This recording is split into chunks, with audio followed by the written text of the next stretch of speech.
Good afternoon. I'm Gary Giddins, and the Executive Director of the Leon Levy Center of Biography. And it's my pleasure to welcome you to our 6th annual Leon Levy Biography Conference here at the Graduate Center. We have what I hope will be a rich and satisfying program during which we will hear from more than a dozen of the most distinguished biographers working today. So I'll make these comments brief. First, there are people to thank, a happy indebtedness, because without them, there'd be no center and no conference. The Biography Center is a partnership between the Graduate Center and the Leon Levy Foundation. The center was founded and sustained by a generous donation from the Leon Levy Foundation, for which I thank the trustee and philanthropist Shelby White, and the consultant and a distinguished art critic in her own right, Judith Dobrinsky, who's with us today. On behalf of the Graduate Center, I want to thank the Interim Chancellor of CUNY, William Kelly, who gave the Biography Center a home and a mandate, and the President of the Graduate Center, Chase Robinson, for his unwavering support. I especially want to express gratitude to Michael Gately. I think most of you know him, the Program Director of the Leon Levy Center for Biography, without whose tireless work and dedication this day quite simply would not have been possible.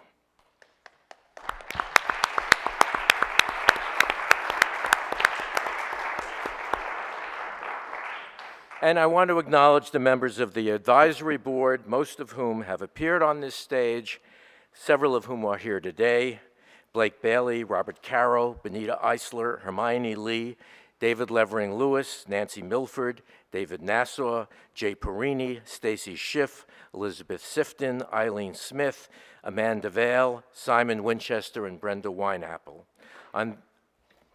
Somebody want to do that? Okay. On their behalf, on all of our behalf, I take this moment to remember Justin Kaplan, the brilliant biographer of Lincoln Steffens, Mark Twain, and Walt Whitman, and a founding member of the Leon Levy Center for Biography's advisory board, who passed away earlier this month at the age of 88. This afternoon's conference is one of several events that we're hosting this spring, about which there are flyers available in the lobby, along with books by all of today's guests, which I hope you'll buy and have them signed. I'll tell you about those events during the course of the day. I encourage you also to sign up for our email list in the lobby to receive notices of upcoming events. I was casting about for a good, concise statement on biography to open these proceedings when, in anticipation of today's appearance by Professor Carol Emerson, I began to read essays by the Russian literary critic, on whom she is an authority, Mikhail Bakhtin. It was right there in his first paragraph of an essay called Epic, a Novel. Unfortunately, he was writing about the novel, but I noticed that if I took the word novel out and replaced it with biography every time it was used, it was just perfect. So I have Carol's permission, I think, to do this. These are the opening lines to his essay Epic and Novel, with the aforementioned word change. The study of biography as a genre is distinguished by peculiar difficulties. This is due to the unique nature of the object itself. The biography is the sole genre that continues to develop and is as yet uncompleted. The forces that define it as a genre are at work before our very eyes. The birth and development of the biography as a genre takes place in the full light of the historical day.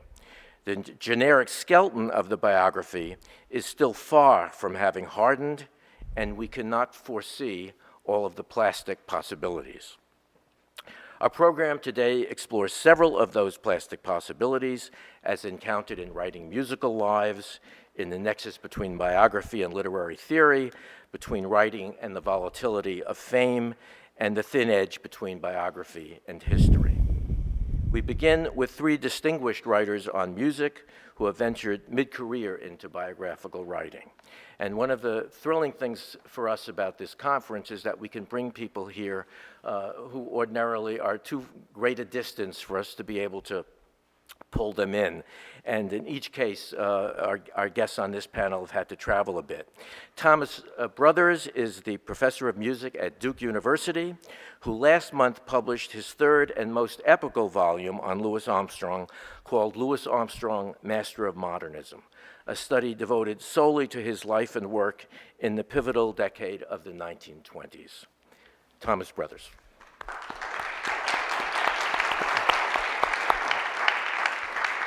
We have both ends of the West Coast covered. On the northern end, Paul de Barros has been the journalistic voice of jazz in Seattle since the 1970s for the Seattle Times and other publications. He's now an editor at the Seattle Times. In 2012, he published a vigorous and delightful biography, Shall We Play That One Together? The Life and Art of Jazz Piano Legend Marian McPartland. Paul.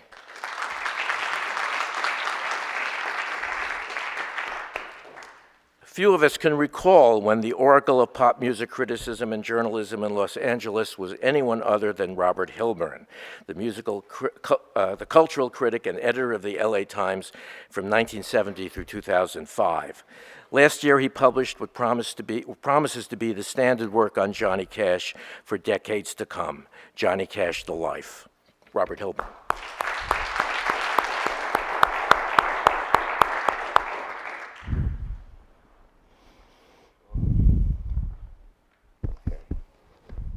Thank you all for coming. It is a delight to have you here. One of the interesting things for me in reading all three of these books is how many parallels there are between three people that you would not ordinarily expect. Really? Well, in terms of occasional moments of self-destructiveness, and lots of sex. There's more sex in these three books than in all of D.H. Lawrence. The courage that they had, and of course in fighting for the various innovations that they represent. One of the things that distinguishes you all, and I really want to begin by talking about the process involved here, is that Paul, you're writing the biography of someone who's still alive at the moment it was published. It's not an as told to, it's a formal biography about a living person.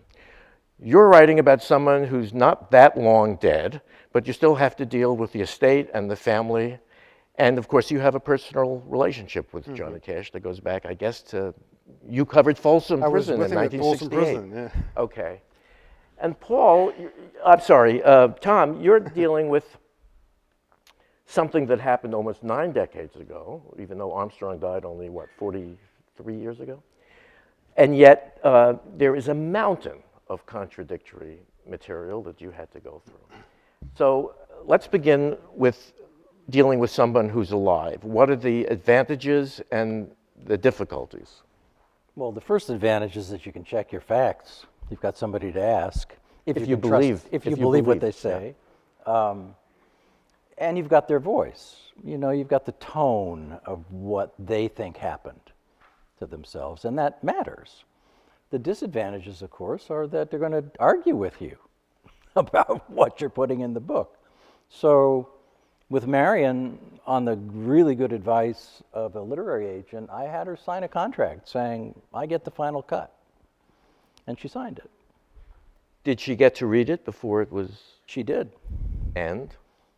Well, my favorite thing that she said was, they may not like me, but they'll certainly like the book. Yeah, you can't. Which I really wanted to put on the back. That would be the ultimate blurb. That would have been a great blurb, but St. Martin's wasn't into it. Were there things that she objected to? There were things she didn't want. She didn't want to be seen as someone who didn't like her mother so much. And I said, well, Marian, say something nice about your mother. I can't find anything. And so she thought for a while, and she said, okay. She finally said one nice thing. But, you know, she hated her mother. There was no way around it. But she didn't like the look of that in print. And as well we might not, seeing our dislikes put in print. So she objected to certain things. She didn't want, there was one racy anecdote that she didn't like, and I changed the wording of it a little bit. But that's the only thing I really yielded on. Another thing that all three of you have in common is that your subjects published their own memoirs. Right. And did writing in addition to that. Now, you're dealing with somebody who everybody knows something about. Well, I think I had the best of both worlds because I knew Johnny Cash during his life. As a journalist, not as a buddy or a friend, but I was with him at Folsom Prison when he did that concert. I would interview him every 5 or 6 years when he did something of note. And I spent a weekend with him and June Carter at their cabin in Virginia just 6 months before June died. So you really had a sense of kind of knowing. I thought I knew I thought I knew him. I found out in writing the book how little I knew of him, and how little we know of most celebrities, how we know what they choose to tell us in a way. But I had a sense of what kind of a man he was. You know, I had a sense of what he was like, how he would think about things. So I had that advantage. But then I could never have gotten the stuff in the book if he was still alive. Mm-hmm. He wouldn't have told me. The people around him wouldn't have told me. They would protect him. I'm talking about his family. I'm talking about band members. I'm talking about associates that worked with him. And even a member of the family told me after the book came out, she wouldn't have told me that some of the stuff that was so personal. Even 2 and 3 years after he died, there's still this sense of mourning. You're still protecting, a loved one. And it takes time before you can kind of understand that they've gone, that they're part of history, and you kind of want to get at the truth, I think. But that was so I had the advantage of knowing Johnny Cash and getting to a point where people would freely talk about things that he would never mention himself. He would never put in his own autobiographies. He wrote 2 of them. And so I think that's the ideal perfect storm, to have both. How did you deal with his own memoirs? Did you find that you had to second guess? I thought naively, I thought I was a pretty sophisticated guy, At the LA Times, I interviewed everybody. I interviewed Dylan 10 times, interviewed Springsteen 10 times, Bono 10 times, Stevie Wonder, Michael Jackson, everybody. And I thought, if you interviewed somebody, Gary, if you came back with a tape, that was the gospel truth. What that person told you was the truth. You could always rely on that. And I found the least reliable person was Johnny Cash in terms of talking about his own life. And I think a lot of entertainers do this. They think their life is boring, and they want to entertain you with their stories. You bring that up right in the beginning of the book. I think by page 3 you're saying he was making up stories about his life, right? But he says, people around him say he never let the facts interfere with a good story. And so there would be a germ of truth in some of the stuff he would say, but it would be totally different, So that was the first thing, was having to go through and weed out what Cash said. And his memoirs were very unreliable. He would just leave out certain things. Like the movie, if you saw the movie Walk the Line, that's a fairy tale. That's June Carter's idea of what happened. And it's nothing about what happened. I mean, for one thing, it presents her as this saintly woman who's married and is not going to have an affair with Johnny Cash for 3 or 4 years. And in truth, 2 weeks after they were on the road together, they were having an affair. They were both married, and it was back and forth. He would have affairs with other people. She'd have affairs with other people. It was a tawdry, third-rate romance. There's a remarkable... And that's what country music songs are all about, You're cheating hard and stuff. I mean, I don't know why I was surprised at all that. I mean, the most shocking thing is, and gets to the point of dealing with the family, because I felt this was the hardest thing I did in the book. I found out that while Johnny Cash June Carter's pregnant with their first son, he has an affair with her sister, and she gets pregnant. So can you imagine that? And that's and so when you find that out, Gary, should this be part of a book? Is this too personal? Is this ugly? Is this scandal? Is this betraying all of the people in the family you're talking to? And that's I wasn't expecting to run into human problems like that in dealing with things. And eventually, you finally realize you're writing about history, you're not writing for the family. And Roseanne Cash, bless her heart, said, if there's things you find out that make my family feel uncomfortable, so be it, if it's a truth. And that's really, I would have done it anyway, but that's really helpful when you have somebody's blessing, like that. There's a remarkable moment when when June confronts Cash's wife and says, "I will have him." Yeah, that's an ugly scene. You know, June was not a, you know, it's June was the Yoko Ono of the Johnny Cash story, you might say, because she comes into Johnny Cash's life and takes him away from the wife. Johnny Cash's parents never accepted June Carter. They thought that she was a ruthless woman who was trying to become a star herself. Before Johnny Cash, she had tried to go after Don Gibson, who wrote "I Can't Stop Loving You" and stuff. It's, you know, again, but again, if you just think about Hank Williams and Christopherson and all those songs, Merle Haggard, everybody was having affairs backstage. It was not a pretty picture, you know. The saving thing is Johnny Cash is he was a great artist, and he struggled. Of all the people who entered country music and rock and roll in the 50s, he's the only one, I maintain, who had more than a hit on the jukebox in mind. He wanted to make music that lifted people's spirits. And his whole story, he's trying to lift people's spirits at the same time he's fighting his demons. And that's the drama of, you know, the thing. Apparently, Yoko Ono is the all-time metaphor for women breaking up bands, because I believe you used the same line at one point about Lillian Harden.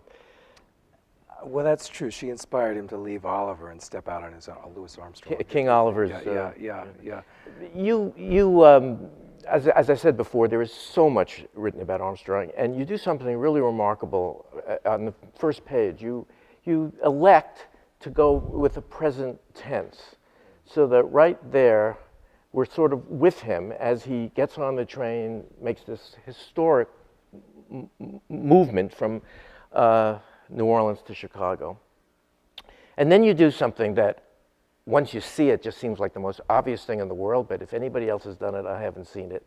The map of Chicago streets, which really brings the south side of that period to life in a way, because you realize how everything is really bunched together for those of us who don't know that area, and certainly it hasn't been preserved. How did you go about filtering through all of this material to get into a period that really is remote and mysterious to most of us? Yeah, well, is that good? My dissertation. Okay. On your tie. Tie. Okay. Right under the knot. Okay. My dissertation field is actually 15th century music, so. Is it on? I don't know. Is it on? Oh, maybe it's not on. It's on. It's on. Is the volume come on? Is that a volume button?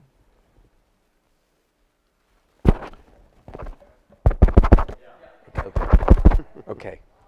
My dissertation field is actually 15th century music, so when I come to 20th century music, it's like, wow. Yesterday. And you know, in all those vivid details, there's two things that I get that really, for me, make that project so much fun. One is databases of African American newspapers. So I can just sit at my computer and keyword search all these Pittsburgh Courier, Norfolk paper, New York Amsterdam News, Chicago Defender, of course. It's right there at my fingertips. But the other thing, of course, is as I'm speaking here to the person who has written still the best biography of Armstrong. So we have our little conversations. But the other thing is, of course, oral histories. And so some people really got on to interviewing jazz musicians. Okay. No, just hold it like a microphone. Okay, all right. Wait.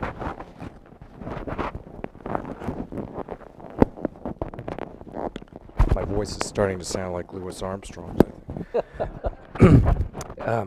There you go. People in the 50s really got onto the idea of interviewing jazz musicians and doing these oral histories. And we have hundreds and hundreds. Marian McPartland. I'm sure we have dozens of oral histories from Marian McPartland. So those are a great resource of a lot of vivid detail that try to use. You know, you're talking about family connections, and you wouldn't think of that with Armstrong. His widow died in the early 80s, and when she died, all of his papers went to Queens College, and so that was a huge source for both Gary and me. All of Armstrong's first-person accounts of what he did, his letters and so forth. But there is a family connection, of course, and that is his daughter, who contacted me actually after the first book I wrote on him. I did an edition of his documents, 19 documents that he had written, and put them together to make a book with Oxford University Press. And in one of those documents, he describes how she was conceived in a lot of vivid detail, actually. And she told me that was sort of a moment for her of stepping out publicly, that publication of that document. So I've been in touch with her a little bit, and that's been sort of fun. And she has her own book now, of course. You may know she has a book, an account of her. She spent a lot of time with him, actually. Right. Whether she's actually his daughter or not, I guess there's still controversy about that. She's not legally his daughter, but he certainly thought she was his daughter. But kept it a total secret. Yeah, more or less, although they traveled together, and he supported her fully and supported the family fully. So it's an interesting connection, actually. Did you have to deal with the estate? No, fortunately. We're talking about the Louis Armstrong Educational Foundation, which controls his estate. In his will, he said he wanted his legacy to go in the sport of education. So that turned into what's called the Louis Armstrong Educational Foundation, and they control the rights to his materials and get the, and they can be difficult to deal with sometimes. But yeah. Gary, one word on the estate. I didn't need the estate for anything except when I got to the lyrics of Johnny Cash's songs. You can't put a lyric in a book without permission of the publisher. And if Johnny Cash's estate didn't want, say was anti the book, they could not do it. And in fact, if you were writing a book on Johnny Cash, they would charge you $2,000 a song. And if you have 15 songs, that's $30,000. So that was the one thing where the estate comes in, that you do need their help in doing something. I've been through that. When I did one big volume on jazz history, and very uncharacteristically of an editor, the editor called my agent and said he wanted to increase the advance. And I said, I don't need a bigger advance. Let him handle the quotations, the song lyrics, which was a lot more than I think he was going to offer for the advance. Yeah, that's a real trial. But you raise a question I want to ask all of you, because you're dealing with music, a subject that's important to all of us, but most of us don't know anything about music. We don't know, we can't read a score, and each of you takes a different track. I was amazed that you refrained from using transcriptions, and yet you take the reader by the hand by using a stopwatch, which I thought was very clever. You'll talk about a passage in Cornet Chop Suey and say in parentheses 1 minute and 14 seconds to 2 minutes and 3 seconds. Why no transcriptions? Well, we have this problem when we write about music, all of us do. We can't refer to details in the same way that somebody who's writing about literature or paintings even can. You can reproduce a painting and you can refer to all the details and everybody can understand what you're doing. So in music, that's a problem. And then on the other hand, the other swing of that spectrum is that for academics, people who are used to writing about music with a lot of jargon, it's hard to step out of that and not use the jargon, which of course in a book for a general audience, you can't use a lot of jargon, you can't use a lot of musical examples. So you have to try to find a way. I mean, everybody who appreciated Armstrong's music, they didn't know the jargon and they and they didn't depend on musical examples. So you have to try to find a way to do it, and it is a challenge, yeah. When you're describing Cash putting the band together with these two guys who were working in a garage, I think they're like basically mechanics. Mm-hmm. And I bought Cash records over the years. I know them the way most people do, but I didn't know who these guys were by name, Luther Perkins and Marshall Grant. And it's a hilarious sequence because clearly they're terrible musicians. The guitar player has to be shown which note. It's like hunt and pick on a typewriter. That's how the guitar player, they would teach him how to hit the notes and so forth. And he had this great sound, this boom, chicka boom, chicka boom, but it was all he was ever able to do, was that one sound. And it would frustrate Cash a lot. Well, I'm thinking as a reader, after he has a hit, after he makes it its son, he's going to go hire real musicians. Well, but when you go back and listen to the records, one of the things that makes them so haunting is that it's all him, and really all they're doing is giving him the boom chicka boom. And that was Sam Phillips. Sam Phillips was the Memphis record company producer, owner, Sun Records. He discovers Elvis Presley, he discovers Jerry Lee Lewis, he discovers Johnny Cash, discovers Roy Orbison, discovers Charlie Rich, discovers Howlin' Wolf. He doesn't discover, but he works with him. He had a great sense not to go against the rules. If something touched him, if it was different, if it was individual, that's what he liked. And Johnny Cash was embarrassed about these two musicians. He went in to get a contract himself. And Sam Phillips says, well, do you work with any musicians? He says, well, just these two boys down at the, but he brings them in. But Sam Phillips heard something in that guitar player that he thought was different. He said, you're squirrely. And the guitar player, I don't know what that means, but he meant you're different. And also, he didn't want anybody to compete with Cash's voice. Right. He wanted it to be the background. The truth is, if Johnny Cash had gone to Nashville with these two guys, he would have been laughed out of town. These guys can't play. And a lot of people said Johnny Cash can't sing. He can't sing in tune and stuff very much at all. But what Sam Phillips heard, just as he heard in Elvis, he heard this emotional quality. He heard in Johnny Cash this authority, this adult. That was the difference. Johnny Cash was an adult, only 3 years older than Elvis, but he's always approached it as an adult. I shot a man in Reno just to watch him die. I want to be your teddy bear. That was the difference between these two artists in a lot of ways. And Sam Phillips was able to embrace both of those. Peter Goralnik's doing a book on Sam Phillips now, and I just can't wait till that comes out. I'm looking forward to that. I have a theory on Marian, which I want to run by you. Now, Marian McPartland has 2 public lives. One as a jazz pianist that goes for many decades, since the 40s certainly.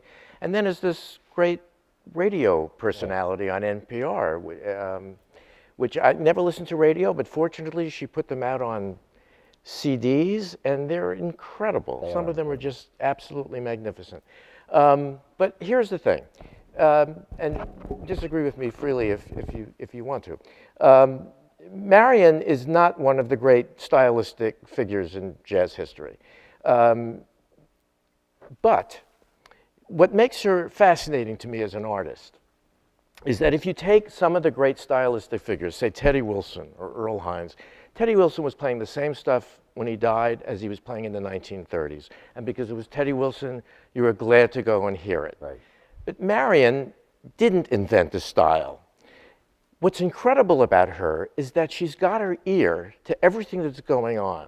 And so that if you follow her, she's constantly moving with whatever zeitgeist is affecting jazz. And she finally ends up with this approach, which is almost the essence of, I would say, mainstream jazz, and that it really does seem timeless. It's not a style that you associate with a particular era. Now, what was your approach in trying to capture her as an artist? Well, I think your description is accurate, and I think it relates to her being a perpetual student. And it's why having that radio show, Marian McPartland's Piano Jazz, for those of you who didn't listen to it, she'd bring somebody in to interview them, play duets with them, talk to them about their career. So it was a perfect role for her because Marian always was as curious as you were as a listener. Well, how do you do that?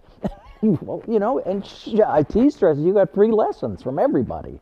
Well, there's a moment when she had Oscar Peterson on, and he played I guess it was a minor second to fill out a chord, and she said, how did you get that sound? And he showed her, I think he hit a B natural against a C or something like that.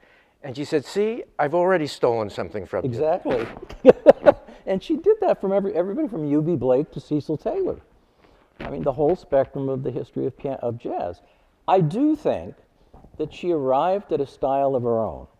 And I think because she had, I wouldn't say she's obviously not an innovator, but I think of her as sort of a second-tier player in the history of jazz in the sense that if you put on her music, if you know something about her, you can identify her.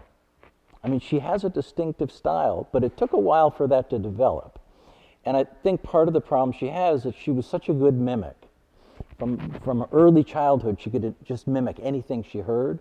So if you're real good at imitating what's around you, it's kind of hard to arrive at your own thing. Just the opposite of a Johnny Cash, who has this original sound that's just this country, as you say, adult country, whatever, rock, whatever we want to call him. Marian was listening to everybody and imitating them all. Let's talk about class for a second.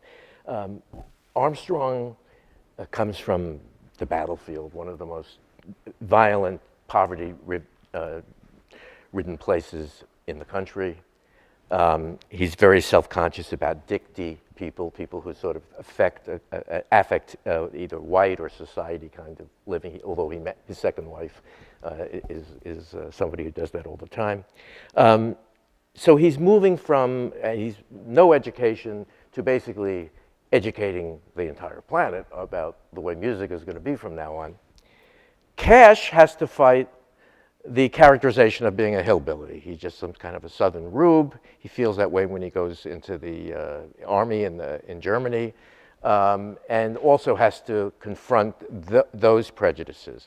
Marian is the exact opposite. Right. She comes from high society. Her family is filled with knights and mayors and all kinds of parliamentary figures. She wants nothing to do with, she wants to get into the real dirt with jazz in New York. So let's begin here and go around and talk about this whole question of, and add to this issue that all three of you, in a sense, are writing about something, a different world from the one that you live. I think you come from the South, so you may have the closest sense of your subject, but clearly you come from a very different world.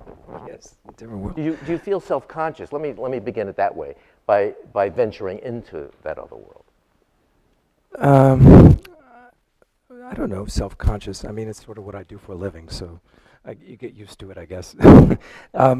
Yeah, I mean, Armstrong, his education was, or his childhood was lacking a lot of things, but it was hugely rich in music. And so this lower class environment that you described very well was brimming with music. I mean, music was the most important thing in the lives of these people. And so he didn't just come from anywhere and do what he did. He came from that kind of environment where music is the most important thing that you can do. And all kinds of music, blues, parade music, dance music, a lot of different kinds of music. And I think he was basically tutored in that for the first 21 years of his life, immersed in it, his total immersion, really. So in that sense, he came from a hugely privileged background. But yes, I think that he never forgot where he came from, basically. He never changed directions and looked in towards a different class position. There was no assimilative impulse in his career and his musical aspirations.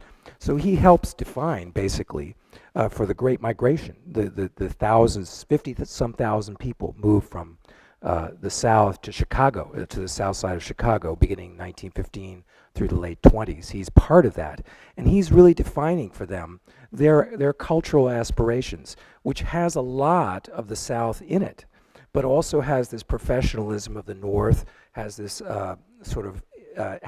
has a lot of white music in it, actually. The mastery of scales, of chords, of technique on the instrument. He's got all of that. He totally covers all that. And yet he blends that with this blues-based music that he grew up with. So in that sense, I say that he had no assimilation impulses. He's taking what he finds and blending it into his own musical background.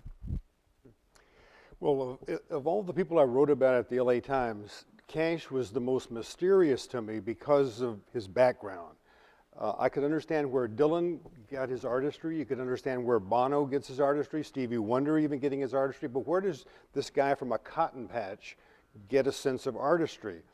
And that was my riddle, my question. And the answer, of course, was he came from a cotton patch. That's where he got his artistry. He would work in the fields with his folks, hard work. It was terrible, bad quality land the government gave to destitute farmers to give them a second chance, and they would sing gospel songs all the time in the field to lift their spirits, to make the day go faster. He would go to the local Baptist church 3 times a week, They would sing gospel songs, all these destitute farmers from all over. So he saw his own parents, he saw everybody else in this town lifting their spirits through music. And so that's what he wants to bring into pop music. And to further it, he always wanted, he identified with the underdog. He was the hillbilly and he was the underdog. So if you look at his music, he identifies with prisoners, Folsom Prison, Native Americans, Ira Hayes. He would identify with working class people, songs like Busted.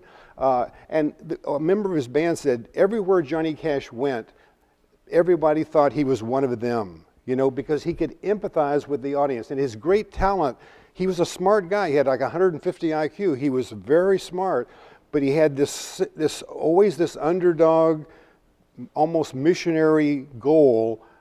And when he would go into Folsom Prison, he didn't just bring his regular show. He designed the show for weeks to see what songs would touch those prisoners, what songs would touch those at a reservation. He would do a show. He would go to the White House. I think Nixon, and he would sing songs about his background and stuff. Here's who I am. He would go to Madison Square Garden. He would do a special show. Here's who I am. He was always trying to say, here's who I am. Here's the problems I've had. And no matter how many problems you've had, you can be redeemed. You don't give up. Don't lose faith. There is a better day ahead. And that was his whole message. And it came out of that cotton patch where there was no future, but that music somehow gave him a future. Somehow, one of the most impressive things about the portrait that you create about him is that he has to overcome all these biases he's brought up with, so that you have him sitting with Pete Seeger and out-folkying Pete. You have him going up to the Newport Festival and out-folkying everybody. But you also have him on the program bringing on Louis Armstrong to recreate the record he made with Jimmy Rogers. Yeah, Jimmy Rogers, that was his hero, Jimmy Rogers, and the fact that he could bring Louis Armstrong, who was not allowed on the Ryman stage at one time, there was always this sense of trying to push things forward, and the Ira Hayes thing is... He thought things as an opportunity.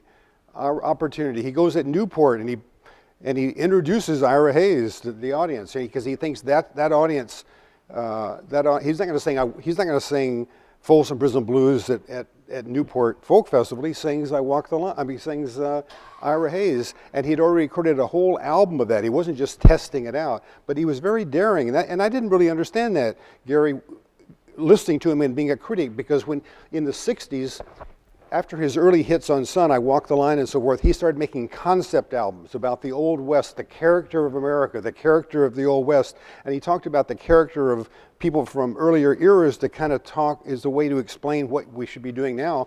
And they didn't sell, and I, as a fan, didn't want those records. I wanted hit records, but that was part of his artistry. You point out that when Ira Hayes did what is it called, Bitter Tears, that album didn't sell. He took this remarkable ad out, carving up the whole Nashville. Yeah, country music stations did not play. I mean, here's this guy, Ring of Fire, big hit. Basically accuses them all of being racist. They did not play Ira Hayes because the country DJs didn't think their audience wanted to hear a civil rights type song, okay? And the record company didn't fight them on it. They didn't want to damage their relationship with the radio stations, and even pop stations didn't play. So he takes out an ad, a full-page ad saying, why don't you play this? There's a lot of problems in America. There's problems in Vietnam. There's problems in Detroit. He mentions all this kind of stuff. And he was high on pills when he wrote the ad. Well, we'll talk about that. Huh? We will talk about it. It was rambling ad, but at least he was saying, what are you afraid of? Why don't you play this? And the record company said, no, this is going to ruin your career. But he had a certain fearlessness, when it came to his artistry. You open the book with Marian is in the back of, I think, her uncle's store when King George drops by. Right. The whole story of her coming here is so counterintuitive in a way. Well, I think part of that, we talk about the myth-making of performers and their own memoirs. I mean, Marian used all those stories when she was interviewed by the American press to create this image. It was true on her mother's side, but in fact, she hated that part of her background. She was in rebellion against it from the age of 11 or 12. She was a smart aleck kid who was constantly at loggerheads with her mother, and she wanted to improvise. She was studying classical music, but she was idolizing Duke Ellington's piano She was playing and idolizing imitating Duke that. Ellington, and she was listening to pop music on the radio and thinking, this is more interesting. Even though she goes to the Guildhall, she's studying classical music, she wants to play it her own way. She basically has an authority issue. She sees that classical music is this author telling her what to play. And she says, I won't do it. I'll just improvise. And so her teachers at the Guildhall come to her and say, you can't do that. And she says, well, I'm going to do it. And she actually has training in improvisation. They called them impromptus. And so she would come out, and she got awards in improvisation in classical music. So it was really clear that for her, jazz was a form of rebellion. It sort of reminds me of the Baroness. Yes. Nika de Koningswater, who was an heir to the Rothschilds, who, from what I understand, the Rothschilds paid her a fortune every year never to return to Europe. Right, just you could hang out with Monk, but leave us alone. But Marian wanted to get down and mix with people. She's playing variety in England. She's hanging out with people her parents don't approve of. And her mother is scandalized. Her father sort of adapts. And she's really been carving out a life in show business for 6 or 7 years before she realizes, I'm not going to get anywhere here. For you, I think the big cross is not so much even class or race or culture as gender. And we've Gender's discussed huge. this here a lot, of men writing women and women writing men's lives. Talk about that. It's huge. I mean, all I had to do is go read George Shearing's autobiography. They're the same age. He's blind, but he's going down and meeting Fats Waller. And also Coleman from Hawkins. England. And they're both in London. He's Cockney, he's inner city, he's male. He goes to a jazz club to learn how to play jazz. Marian not only doesn't go to a jazz club, she would never even consider going to a nightclub. It just wasn't in her realm of possibility. There's a shocking story, shocked me, where she goes to George Wein and says, I want to put together a band of neglected women jazz musicians. And he says, there aren't enough women who can play. But this is the 70s. I mean, this is, when that question was beginning to be answered. And her contention... She had a big role in that. Yes, she had a big role. And her contention was always that there were plenty of female jazz musicians, just nobody paid any attention to them. Well, there weren't plenty. I mean, she was exaggerating. But there were a few, and she gave them a lot of attention.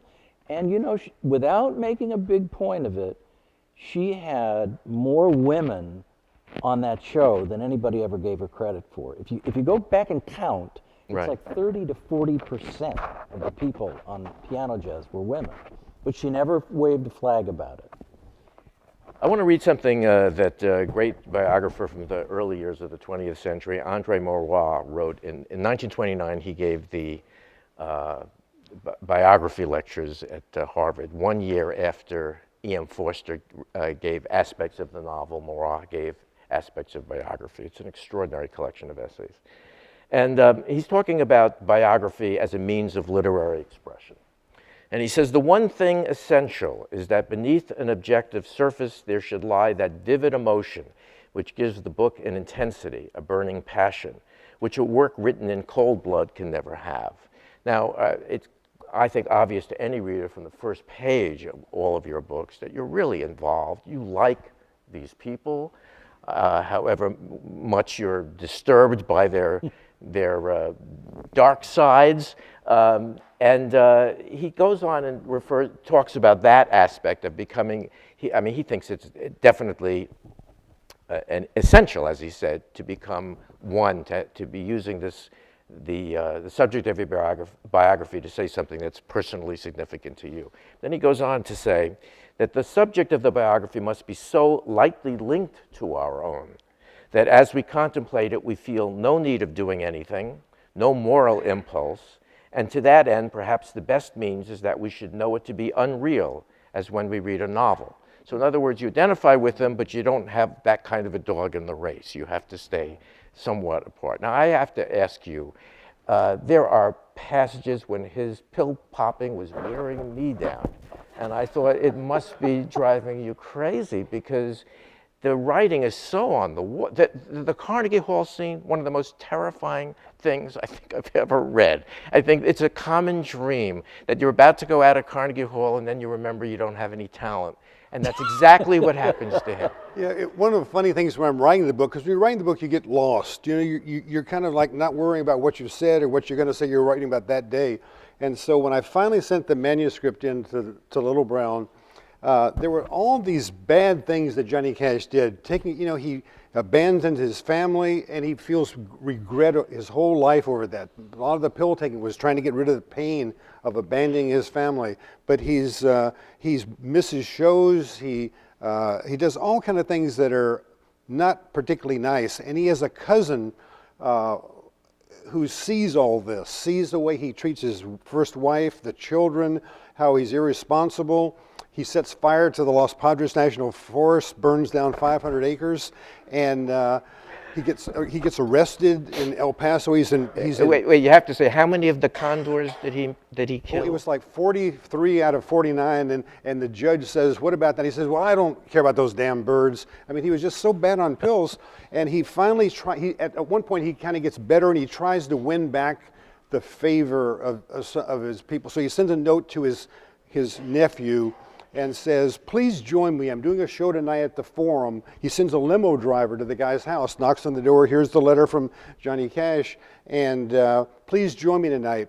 And the guy was so fed up with all the stuff, all the pain he had caused everybody, he turns over and writes 2 words, fuck you. And the editor at Little Brown said, about time. Somebody said, that. But again, underneath all that was pain the whole time. He was basically, I think, trying to do good, but he had the addiction, the pills, the suffering of his pain over leaving his family. There was all these demons he was working with. It's easy to get a picture that he was a pretty unpleasant guy, but being around him, from a distance, he was a very pleasant guy, and he was trying to do good. That's the kind of sad thing about it. But there are times where I think there's a danger, Gary. The thing is, yes, you want to be passionate about it, but there's a danger, and you have to guard against that all the time, of not being an apologist for them. Not accepting anything they do is kind of. And there was a critic in England of my book. The reviews were fantastic, but this one guy says, I didn't put him down enough. I didn't say how hypocritical he was here and there and stuff, but I don't think that was the job of a biographer. I don't think you review a person's life the way you review a concert, because I think it interferes with, I think you let the reader make the judgments, the ethical. Let me ask you about one specific on that regard. Before I read your book, I had never heard of the Collins kids. Oh my gosh. You know about the Collins kids? No, really, yeah. There was a teenage, Well, I tell us about the Collins kids, because I went to YouTube. Go to YouTube, you will what not part believe. do you want to know about the Collins kids? But he's clearly having some kind of relationship. Yeah. So all this is going to make him seem like such a bad person. But he's unhappy. But I'm specifically interested in the way you deal with it. Okay, well, here's what it is. I'm a kid. I'm living in Los Angeles in the 50s, and I see the Collins kids on television. They were a teenage brother and sister, 15 and 14, loved rockabilly music, and they'd play on Town Hall Party, which was like a little Grand Ole Opry, and Johnny Cash would be the guest star every month. Johnny Cash is very unhappy with his family. His wife's always complaining he's out on the road. She doesn't like what he's doing. He feels his self-esteem's broken. He starts eyeing other singers. That's because they like what he does, but one of them happens to be this 16-year-old girl. And so there's this big suspicion that he has an affair with the 16-year-old girl. This is just after Jerry Lee Lewis And the 13-year-old. married his 13-year-old cousin. It ruined his career. So people around Cash are freaking out. John, you got to ride away from this. This guy Johnny Western says you got to ride away from this, using the John Wayne and Western movies. And it finally gets so bad that Johnny Cash's manager steps in and marries Laurie Collins to stop the scandal. Okay, so I have to go talk to Laurie Collins about this. She lives in Reno. I go up there twice and have lunch with her, and we talk about all of this, and that's one of the hardest things, dealing with the human the living human people about how delicate you say. I say, Lori, everybody believes this happened. What's your side of the thing? And so she gives me her side, and you have to put both. This is what people believed happened. This is what she said happened. And I let the reader make up their mind. I don't know what happened. I don't know, because the theory was she's supposed to have been pregnant and had a miscarriage. No, I didn't. She says they never had sex, that they were always together. People assume this kind of stuff. So that you don't know how far you only take it. You can't start guessing. What happened. So you only carry it a certain part, but that's very difficult dealing with. There was 2 or 3 women who were still alive. The widow of Hank Williams, he asked her to marry him before he ever met June Carter. So if she had said yes, there would never been a June Carter in his life. And I found her in a nursing home in Shreveport, Louisiana. Now it's a very nice nursing home because she has the royalties from all the Hank Williams songs. But she talked about their relationship and so forth. You're so grateful for these people telling you this stuff because sometimes they really don't want to get involved. They don't want to. Finding the dark side is sometimes difficult. Huh? Finding the dark side is sometimes difficult, especially with somebody like Marian, when she was still alive and had a lot of power having that show. Nobody wanted to say anything negative about it. Yeah. That's true. I ran into that. Remember people used to make fun of her in the 60s especially. I remember a couple of musicians who I won't mention their names, but she had just added into her repertoire Straight No Chaser, a piece by Thelonious Monk. And they were sitting around in a club one night doing an imitation of Marian's phrasing, ba-da-ba-doo-bop, ba-da-ba-doo-bop, which is exactly not how you would play Exactly wrong, it. right, yeah. But it's true. But also, I have to say, she became a much more interesting artist. She did. After that. No, in that period, she really was sort of the bouncy lady at the piano who knew a little classical music and a little jazz. She got to be a lot better. But I ran into people saying, no, I don't want to tell that story, or I'll tell you that story, but I don't want you to publish it. And One thing I found out is going back to somebody a second and third time is really helpful. The first time you talk to somebody, Right. They're not prone to tell you uncomfortable things. They're not necessarily hiding it, but if you don't ask the right question, they're not going to volunteer it, okay? So you interview this one person, then you go talk to these other people, and they say, well, did you hear about this? So if you go back to that person and you ask the right question, they'll tell you that point. It's not that people are always necessarily trying to hide things from you. It's you've got to learn enough stuff so you can ask the right questions. Right. And the other thing I found really is amazing is the internet. What a great research tool that is. For instance, briefly, the song Folsom Prison Blues was taken from a song called Crescent City Blues, written by Gordon Jenkins, the arranger. There's a train a-comin', it's coming round the bend. I'm stuck in Crescent City, since it's almost the same song. And so where did that come from? It was suspicious that it was in Germany. So you can look up on the internet and find Johnny Cash's squadron in the Air Force, and it's got the names and email addresses of everybody who was in his unit. Right. So you send a note to each of those people saying, did you ever hear this song, Crescent City Blues? And I found the guy who had bought the record. Johnny Cash is walking by his bunk one day and said, would you play that record again? That's how he heard Crescent City Blues. If that guy didn't have that record, he would never have written Folsom Prison Blues because he didn't know how to put the song together.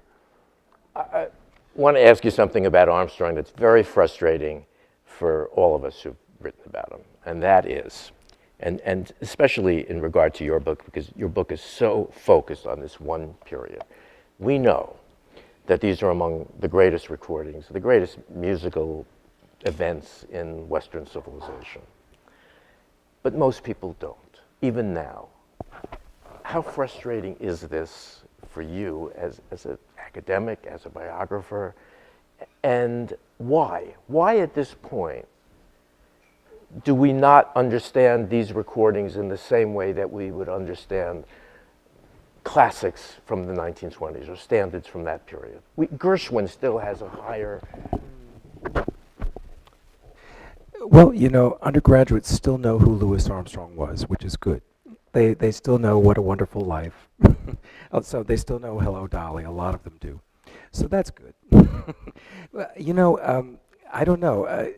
Jazz is, there is a decline, let's face it. In the last 30 years, there's a decline in popularity. Our courses at Duke University, enrollments in jazz are definitely on the way down. And so that's a national phenomenon, I think. So yeah, to have the opportunity to really go into detail about this period, 1922 to 1932, which I consider the glory years for Armstrong. I mean, it's magnificent music. To have it, really be able to go into that in depth and try and bring it out, the qualities of it. Unlike you, I try to be a critic in my book. I try not with his life necessarily, but with his music. So to try to make a commentary on it and draw out the good qualities of it. Well, let's talk about the life, because there must be moments in the life when you wish he hadn't said something that he said, and his private life is incredibly messy. There are, within the context of your book, 3 wives in a decade, and there is, of course, the whole basic issue about Armstrong, which is that how much of what he's doing is a minstrel facade that he knows will put him over, how much of it is genuine. I mean, now we know because of the tapes and everything at the house, and because of all those documents that you edited in Armstrong in His Own Words, very different man than the one we thought we knew. That's true. So one of the themes of my book is that I argue that I place his musical achievement in 2 phases during this period. The first phase, I call it his first modernism, is the Hot Fives, the Hot Sevens, through 1927, 1928. And I argue that really is taking place, 95% of it in the black community. So the whole minstrel thing is not an issue. I mean, and so how does that music represent the values of the black community? That's what I'm trying to say in there. And then in 1929, he comes to New York City and is on Broadway, and sort of that's a turn for him. And then management after that says, oh, we can do something with this, and they start to market him for white audiences, so that by 1932, he is the best seller of records in the country, of all kinds of records. This is an incredible achievement. I mean, this is, in 3 years, this has happened. So that's the period when I call this a second modern phase, because what he's really doing there is learning how to paraphrase popular songs, which is not so much part of the first phase. That's more a free invention, free creation over these harmonic patterns. But in the second phase, that's where this minstrelsy stuff comes in. So, for example, that's when It's Sleepy Time Down South becomes a theme song for him. This song which creates this fantasy of happy slaves who just love the South and love the way it is and all this kind of thing. By a black songwriter. Well, that's true. 3 of them, actually. Yeah, I mean, but so I try to contextualize that kind of thing, and there's somebody from the Chicago Defender says, well, whites demand that kind of music, and when people sing that kind of thing, they're thinking of their meals, they're not thinking of their ideals. I mean, it's a great phrase. So, and secondly, why did Armstrong have to sing that song? In the 50s, he sang that song at the beginning of his program and at the end of his program. Now, in the 50s, Armstrong became the most famous African-American musician in the world, maybe the most famous African-American in the world, probably one of the most famous musicians in the world. So he had to keep his distance from any claim on racial progress in a political sense. And so I argue that song was sort of a protection for him in a way. It's saying, I'm not going to buy into any of this civil rights kind of stuff, even though, as we know, behind the scenes, he had his opinions like everybody else. And occasionally that burst out into the public, but as fast as they could, they put it back in the box. The Little Rock moment, he was quite courageous. I will take 1 or 2 questions. There are microphones, so if there is anybody who wants to ask something. But let me ask all 3 of you, and I'll start with Paul. One of the issues that we discuss here, probably more than anything else, the Biography Center, is what is knowable and what is unknowable. And What's unknowable? yes, and tell me, are there moments where you I get crazed, determined to find something out. I will waste months trying to find it out. Sometimes I succeed, and then I think, except that it's worthless. I mean, it was some completely trivial thing. And sometimes you just have to finally concede that you cannot know this, you will not know this. Is there something that happened with you that you... I have to tell a story because it relates to you, but it's not about this book. When I was doing my history of Seattle jazz, Jackson Street After Hours, I was determined to find the birth date of Mildred Bailey, who always had lied about her age and made herself about 6 years younger than she was. and she was born on an Indian reservation. And I could not find it because the archives that it was in were being moved from one building to another. And I was so annoyed when you later found it after my book came out. So yes, I totally identify with spending weeks and weeks and weeks looking for something that ultimately, hey, the book is fine without her birth date in it, but it would have been nice to find it. I thought you were going in a different direction with that question, though, because to me, it's a larger question. The life is unknowable. I mean, how can we ever really tell somebody the story of their life?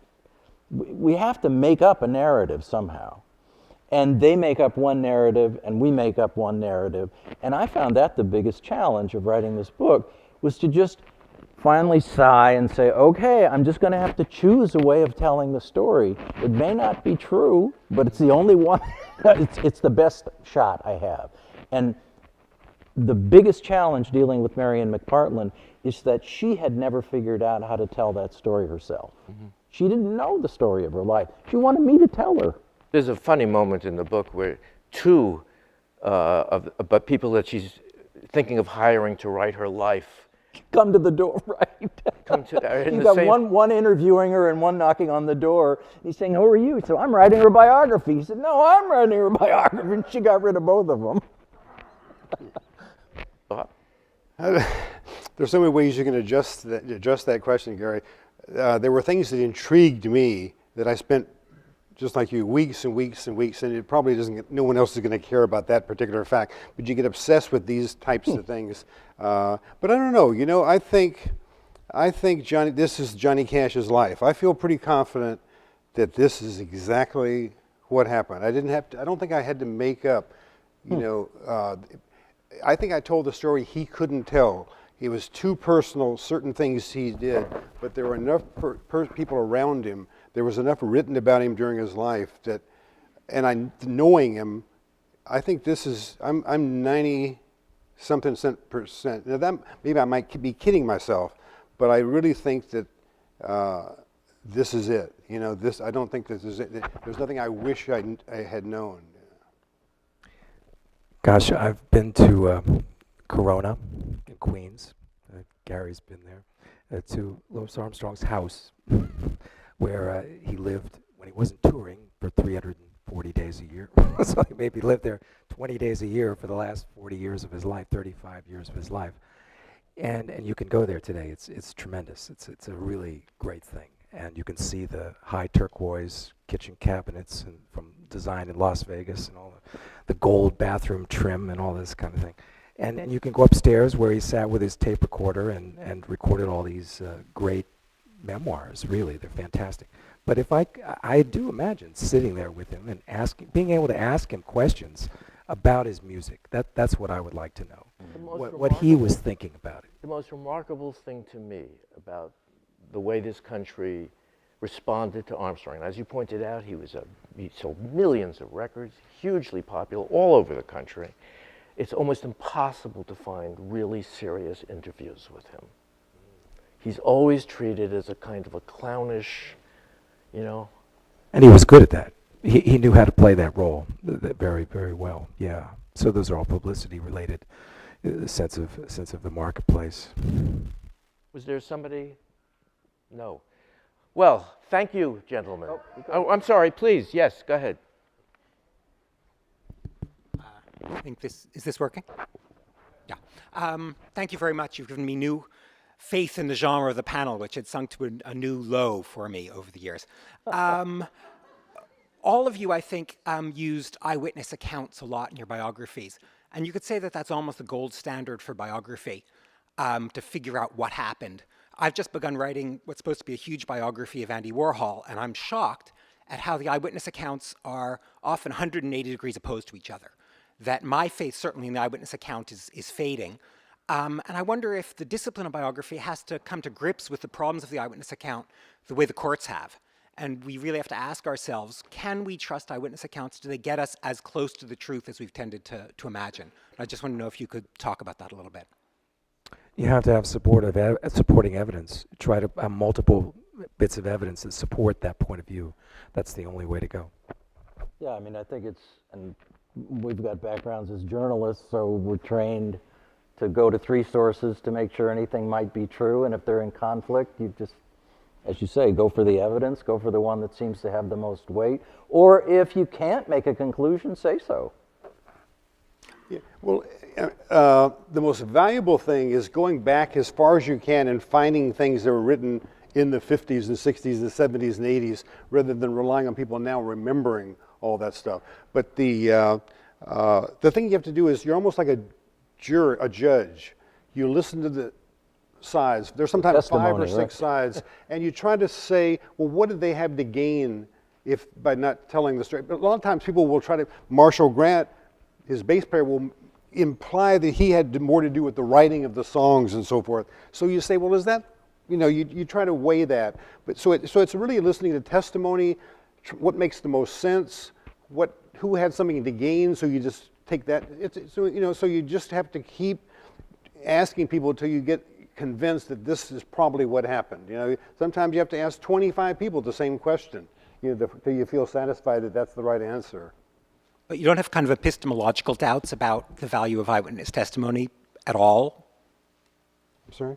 I didn't hear that. Epistemological doubt about the value of eyewitness testimony at all? Oh, of course. Well, I think so, yeah. People remember it wrong sometimes. And people sometimes, not with no malice, they just don't remember what happened. It also, and then other times, it also depends on the age of the person you're interviewing. I found that many people that you interview, it's not just that their memory is different, it's that they're lonely and they're happy that somebody wants to talk to them about their lives, and they will say anything to keep you there. Yeah. Yeah. Or people who, many celebrities have told the same lie so many times they believe it. That's true. And by the time you get to them, they actually think they're telling you the truth. Right.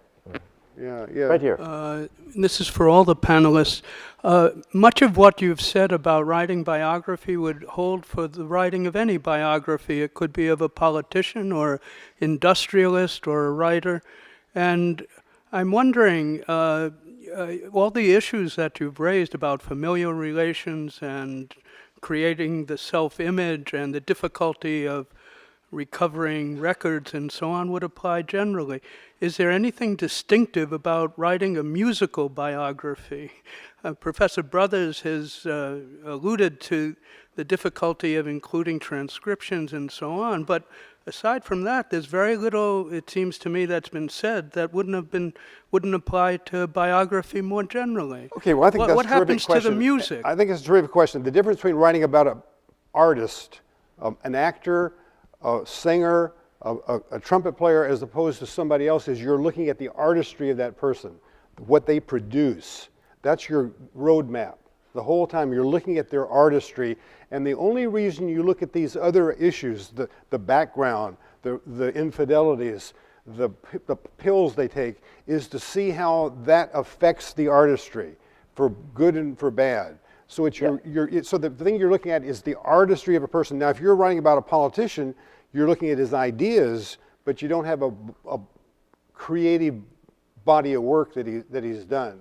And the most important thing about, to my mind, about the musician is that body of work, and that's your primary thing. You've really got to deal with that, and everything else is secondary. You're trying to see what shaped that body of work. Let me just add to that by saying that one of the wonderful things about these 3 books is they will cost you more money than the price of the book, because he makes you want to hear cash records you've never heard. He makes you want to hear Marian's development, and Tom definitely is going to have you listening to the Hot 5 and Hot 7 all day.